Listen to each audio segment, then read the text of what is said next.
If you're struggling with your dog's behavior, it's very likely that you just don't understand how it is exactly that dogs learn. So that's what I'm going to talk about today.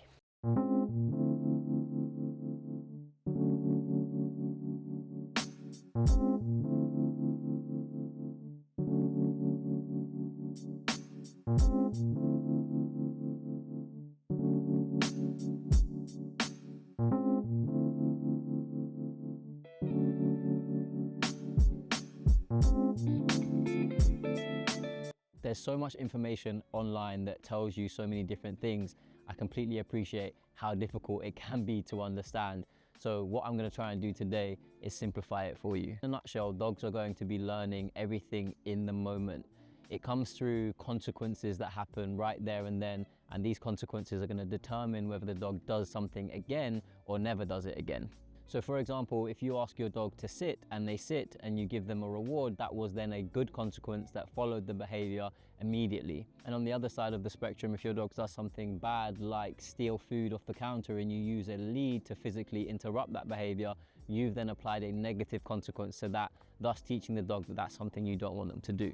The way in which dogs learn is actually just that simple. You either need to reward something that you want to see more, or you want to interrupt or stop something that you don't want to see. Now, there's a lot of confusion that comes through people that will tell you or lead you to believe that you must not interrupt a bad behavior or you must not apply a negative consequence to something you don't want your dog to do. Now, in my opinion, that is completely crazy, because how are you supposed to teach a dog not to do something if you don't show them that that is something you don't want them to do? What you can't do with a dog is you can't explain to them that X behavior is bad because Y might happen in the future. Dogs do not understand things in a future tense. Everything has to happen in the moment and in the present. This is how they communicate with each other. This is how they learn from the environment. This is how they just learn in general. But in my opinion, it is far kinder to let a dog know in the moment that that is something you don't want them to do very clearly in a way that they actually understand, which is then going to stop them from doing it in the future. And then you don't have the stress and all of the bad stuff that comes with those bad behaviors that you might be experiencing.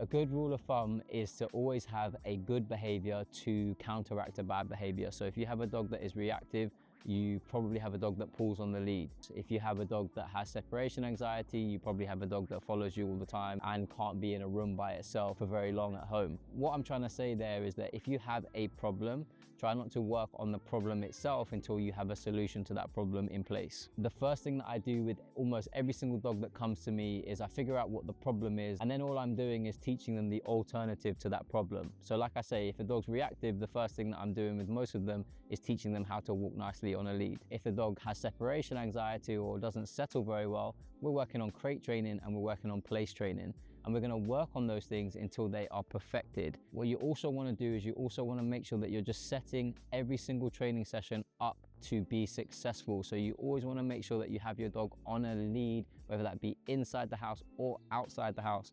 Super overlooked thing in dog training is not having the dog on a lead inside the house.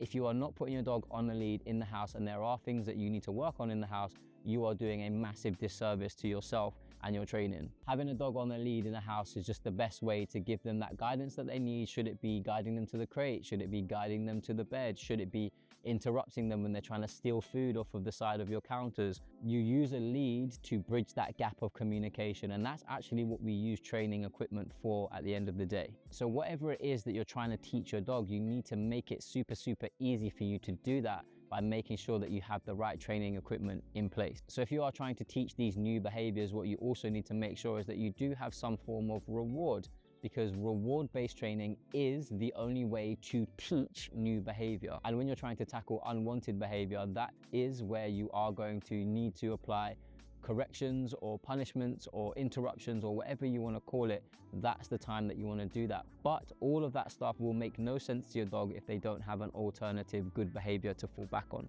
Basically what you're doing is you're saying to your dog, don't do that, do this instead. So if you don't have the this instead part nailed in super tight, telling them not to do something isn't often going to work. So as always, I really hope that something in this video has helped you guys out.